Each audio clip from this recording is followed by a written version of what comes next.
All right, guys, it is GM Sniper 2 live stream review time. Let's go right into it and talk about Pale Rider's abilities, how to play it, and what you should be thinking about in regards to taking angles, taking fights, positioning, all that. So, starting right off. Here you have the beginning of this map. It has a nice and open section on it, but it's really good sightlines for GM Sniper 2. Granted, also really good sightlines for an enemy GM Sniper 2. But my concern with playing a GM Sniper 2 on this map is that the point objective is actually a really, really small area. Once a fight devolves into that area, once a fight becomes around the point, GM Snipers 2s on both teams will no longer be getting really any value. So that's my concern, but ignoring that, and we'll move on to this, talk about this. So the issue here with his positioning, he does make a really big issue that you may not notice, is that he stands out in the open. So, better positioning here would be for him to play closer to the cover behind him.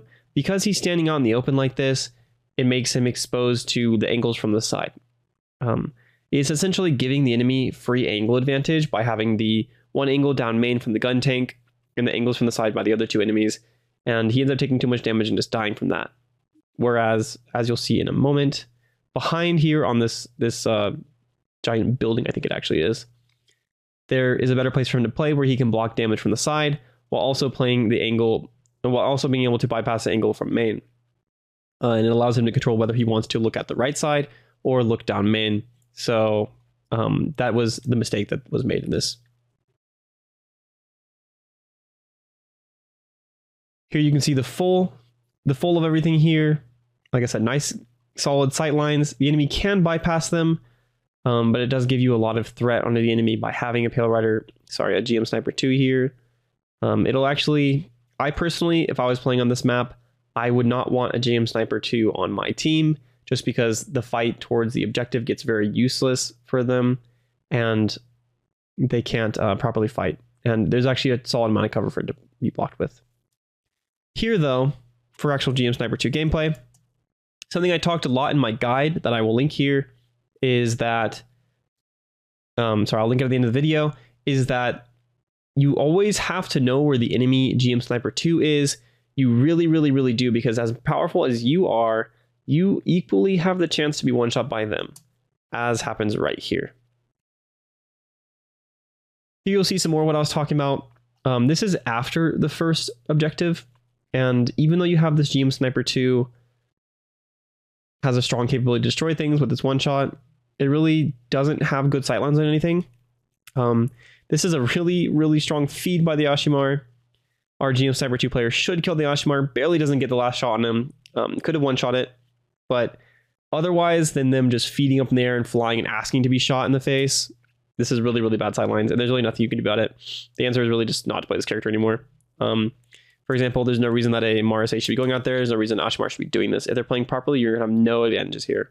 But otherwise, other than that, you do just play with your team if you're playing a GM Sniper 2 on a map like this, or go for a sneaky little flank off angle.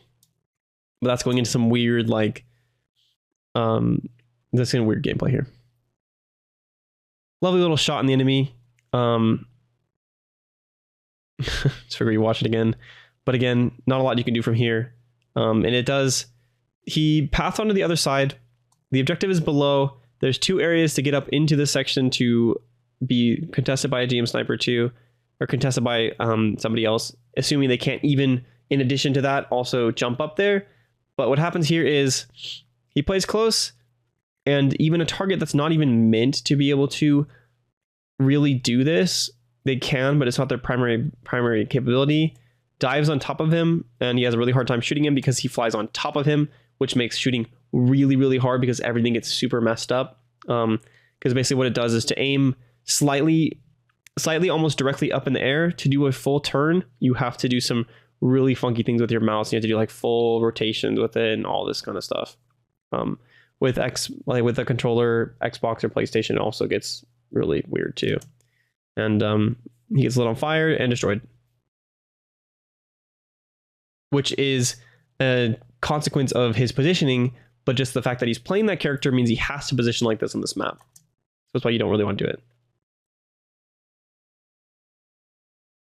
Here you have your GM Sniper 2 playing on Defense of the first point, I would rather have one on defense than I would on attack, just because a defensive sniper has a huge advantage over an offensive sniper, because the defensive sniper gets to set up already and gets to mark certain areas of the map it wants to look at, and it can stand staring at an angle, and the second enemy walks into that because they have to aggress into it to take the fight. You can kill them. So I would rather have one on defense than attack, but even still questionable, because as soon as, like I said, it gets in the points, questionable. But here you can see why it's powerful. The enemy's pushing into this open space, and since there's nothing to block it, currently there's no major shields that can help another teammate. There's no damage eating capabilities like Diva Matrix, which I do genuinely want those things to come into the game. I am a tank player, so I'm a little bit biased, but those in an okay, healthy amount would be pretty good in my opinion. Positioning solid, could be better, of course. With this capability, I personally don't really like using the Vulcan cannon, I believe it's called, very much, just because even if you aim and hit a body shot on the enemy, it'll do more damage than the Vulcan cannon was going to do. That is for finishing off targets that are very low. It's essentially Widowmaker's primary fire, not scope down primary fire, but you hit a shot on something like a 1200 hit point hero, and max damage is max damage does 1100, I believe, with a headshot. So you can't kill it, but with a Vulcan cannon you can finish it off, or maybe it's low already and then you body shot it, and then you want to finish off with Vulcan cannon. That's what you should do with it. I would rather have you do that than and just try and hit a shot on them. Just get better maximum capability to just kill them like that. And now his positioning is getting really scuffed, and he just walks out of the middle of nowhere for no reason. Another option might be positioning further out on the left side here. There might be some little places you could use your jump pad to. Here, there's a good thing and a bad thing. One is not just running over and getting three bad things, one good thing actually. One is not running over to get the health back. You should definitely just get the health back. Two, the good thing is putting down your jump pad next to you. The jump pad basically gives you a free escape mobility. So instead of only having one, you have two. So say an Exia decides to dash at you, well, you jump onto your pad, they're just standing right next to you, and you get a free dodge for that. Also, it does affect enemies too, so they might accidentally walk onto it, or you could bait them into it and mess them up and give you time to survive and give you time for your team to help you. But the next mistake is just the positioning in a general, because you have really bad sightlines here. So there's really no point in being here. Like, I get it, it's farther in the back, it's safer, but you can't really see them for like 2/3 of the way walking up here. And by the time you can see them, you're only getting like a quarter of their head to shoot at. Like, that's not ideal at all. Moving on to the next map, it is an okay map for GM Sniper 2. Really, for GM Sniper 2, you're going to want to play it on the other map from the beta that's really nice and open, has an open objective for the first section of it. Like I said, it's okay, kind of, almost. But you'll see a lot of issues with just having to play in close quarters and having all the objectives be inside close areas. It's not really being able to do what you need to do. And when you're playing these open areas, you'd rather be playing a character like Pale Rider that has medium range damage. Yeah. Chases down a kill, but the Dom Trooper could have just pushed into the GM Sniper 2. This is very risky here. You want to play your range in GM Sniper 2. It gets really hard to consistently win close range fights and even mid-range fights. So you don't really want to be pushing into them. This Dom Trooper could have won the fight by dashing into the Pale Rider at like an angle to stop him from being hit, and then hitting a rocket at his feet. Would have been much more efficient, but instead he chooses to run away. And yeah, cowardice was not the strategy in this one. This is the best place you can play for Pale Rider. I mean, it's GM Sniper 2 here, but there's nothing ideal about it. So it just goes to show why you don't really want to play Pale Rider on this map. Pale Rider is a character with lots of high damage capabilities, but you really only want to be playing it in the ideal circumstances.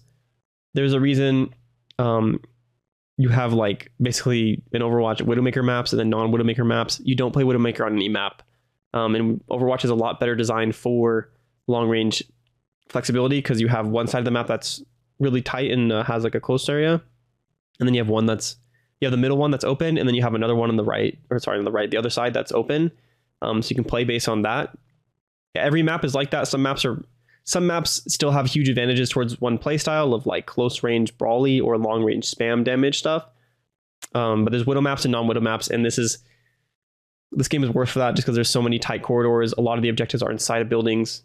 So as much as GM Sniper 2 is still extremely powerful and inherently broken with the one-shot capability, you just don't want to play it on most maps because it doesn't realistically occur like you would want it to. If you're looking for some more GM Sniper 2 information, then make sure to check out my guide for it. I cover the abilities, I cover how to play it, when to play it, and so much more. So go check it out and you will surely be a happy person, which I am a happy person because all of you guys watch my videos. I appreciate you guys so much. Have a good rest of your day.